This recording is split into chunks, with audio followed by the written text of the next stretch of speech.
পবিত্র পাথরের কিছু আকর্ষণীয় তথ্য যা আমরা অনেকেই জানি না। হাজরে আসওয়াদকে জান্নাতি পাথর বলা হয়, যা হজরত আদম আলাইহিসসালাম জান্নাত থেকে দেওয়া হয়েছিল।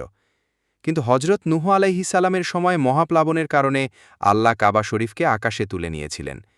তখন এই পবিত্র পাথরটিকে হজরত জিব্রাইল আলাইহিসসালাম একটি পাহাড়ে লুকিয়ে রেখেছিলেন। পরে যখন হজরত ইব্রাহিম আলাইহিসসালাম কাবা শরীফ মেরামত করছিলেন, হজরত জিব্রাইল আলাইহিসসালাম এনে দেন যাতে এটি কাবা শরীফে লাগানো যায়। হাজরে আসওয়াদ ৩১৭ হিজরিতে চুরি হয়ে গিয়েছিল। যে চুরি করেছিল তার নাম জাফর বিন হাল্লাস ছিল, কিন্তু ২২ বছর পরে এই পাথরটিকে আবার ফেরত দিয়েছিল।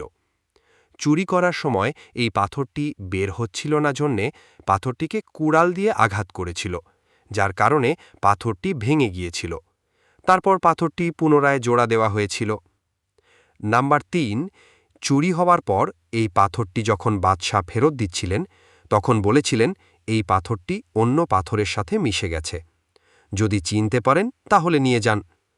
সেখানে উপস্থিত মুফাসসিরেরা বলেছিলেন সব পাথরকে আগুনে নিক্ষেপ করা হোক, যেটা গলবে না সেটাই হাজরে আসওয়াদের পাথর।